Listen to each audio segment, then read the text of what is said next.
Some luxury SUVs in 2025 are already obsolete the day you buy them. Others quietly crush long trips, sip fuel, and hold value because they lean into electrification and safety. In this video, we rank 4 future-proof winners and 3 models you should avoid now. We'll highlight ride comfort, third-row usability, and driver assist credibility, plus why certain platforms and powertrains lag the market shift. If you're eyeing a prestige badge, don't skip this. The difference between refined and outdated is thousands in ownership costs and resale, and the gap is wider than most shoppers realize. Number 1. BMW X7. You expect a 7-seat yacht to be thirsty and clumsy. The surprise with the X7 is how calm and efficient it feels mile after mile, even when loaded with people and luggage. It settles into a quiet, unflustered rhythm that makes long highways feel shorter, and it doesn't demand punishing fuel stops to do it. Here's the concern. Big SUVs age out fast when software and sensors move on. So does the X7's platform and infotainment keep pace? And can a luxury barge really stay efficient without compromising space or comfort? Start with the ride. The X7 isolates sharp impacts without the float, keeping conversations easy in all 3 rows. The third row isn't a marketing bench. Adults fit for short trips without knees in their chest, while the second row stays genuinely plush. Powertrains help the value case too. The smooth 6-cylinder and mild hybrid support give you strong pull without a constant thirst. And the transmission logic doesn't hunt. Active safety and driver aids feel polished rather than nagging. And the infotainment has matured with cleaner menus and over-the-air updates that keep features fresh. That blend, true road trip comfort, smart efficiency, and modern assistance, makes the X7 a safe bet on running costs and resale. Next, let's talk plug-in strategy done right. Number 2. Mercedes-Benz GLE. What if your most comfortable daily driver also slashes your fuel stops? That's the pitch with the Mercedes-Benz GLE 450e. The plug-in setup gives you real electric miles from Monday to Friday. What car reports it can cover over 50 miles on electricity alone, so most commutes don't touch the tank. Around town, it moves on instant torque, and the suspension keeps bumps from echoing into the cabin. On the highway, the powertrain blends smoothly, so you don't notice when the gas engine joins in. EVs can be heavy and complex, so do you actually save? The GLE helps with faster charging than many plug-ins. At 240 volts, you're back on the road sooner, which makes daily top-ups. Realistic EPA metrics translate to strong MPGe in mixed use. And when you run that against average commute distances, fuel spending drops fast. The interior supports long drives with supportive seats, logical controls, and solid material quality that feels reassuring over time. Safety is a strong suit. With the Driver Assistance Plus package, the 2025 GLE earns an IIHS Top Safety Pick Plus, and standard features like automatic emergency braking and blind spot monitoring build confidence. That balance, comfort, real EV range, and highway refinement sets up our next case for safety-first family luxury. Before we move on, please take a moment to subscribe to the channel and like the video. Number 3. Audi Q7. Families need a third row that isn't just for show and safety tech that actually works in traffic. The Audi Q7 leans into both. You get a cabin that stays controlled on rough pavement, steering that doesn't wander on the highway, and brakes that feel confident when you're hauling school gear and weekend luggage. Many 3-row luxury SUVs promise space but deliver awkward third rows and glitchy infotainment. The Q7 avoids most of that. Though there are honest trade-offs, adults can reach the third row with a simple tilt and slide, but it's best for kids on longer drives, and cargo shrinks with all seats up. The second row, though, is supportive, with good legroom and easy latch access, which matters on busy mornings. Safety credentials aren't marketing fluff here. The 2025 Q7 earns the IIHS Top Safety Pick Plus and a 5-star overall NHTSA rating, supported by standard automatic emergency braking, blind spot monitoring, lane keeping assist, and adaptive cruise control. Driver assist cues feel measured rather than intrusive. Infotainment has a learning curve, yet recent updates improve response and menu logic. And the available 360-degree camera makes tight parking straightforward.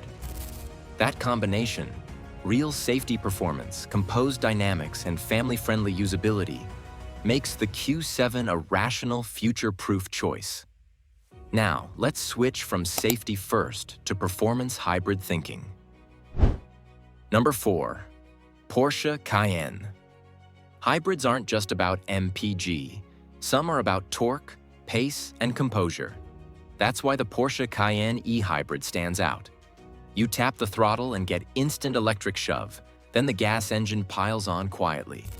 The chassis feels tied down, not harsh, and with adaptive suspension, it stays flat through quick transitions while still taking the edge off broken pavement. Porsche's calibration keeps the handoff between motors seamless, so you focus on the road, not the powertrain. Now the worry. Are performance plugins fragile or costly long-term? The Cayenne brings receipts and caveats. Real-world electric range on e-hybrid trims is usable for short commutes, and mixed driving often returns MPG figures that beat non-hybrid performance SUVs.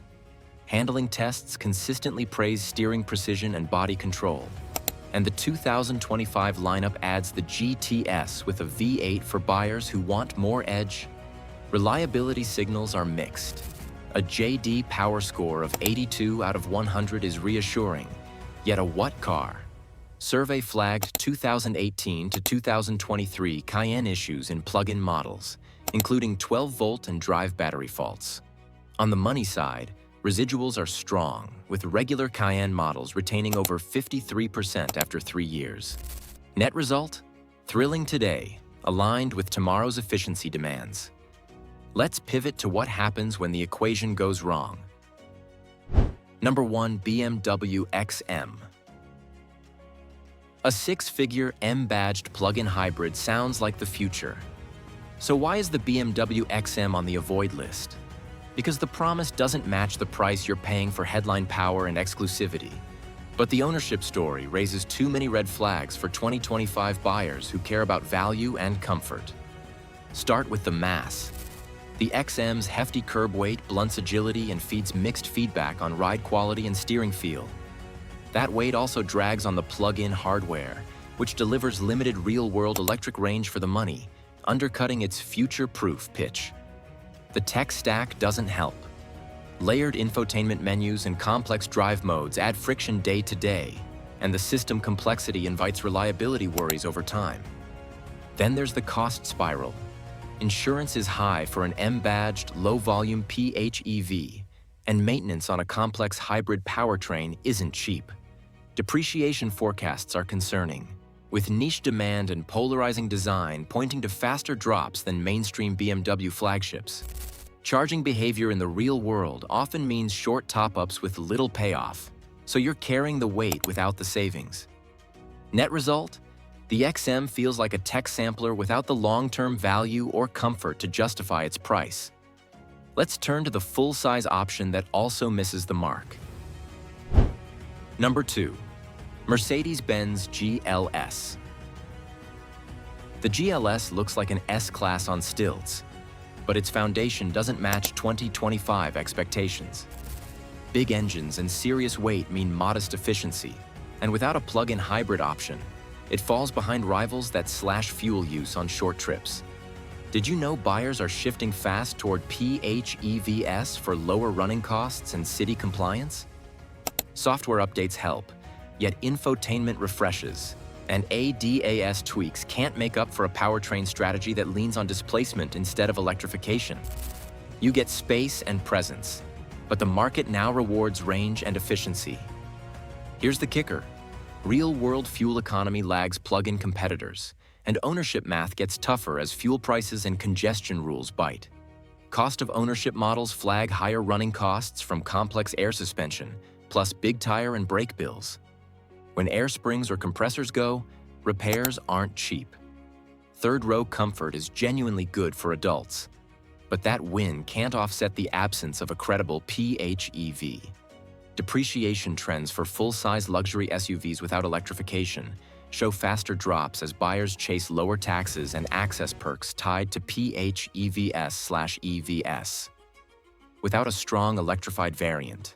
The GLS risks higher ownership costs and weaker resale.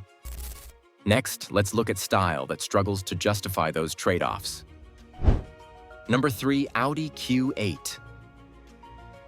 The Q8 nails the silhouette. Low roof, broad shoulders, wide stance.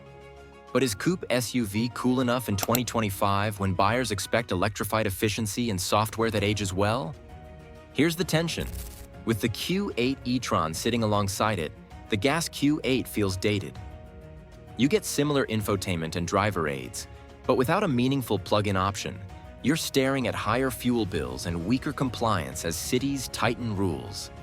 The platform and engines trace back several years, so gains over newer hybrid rivals are thin. Look at the use case.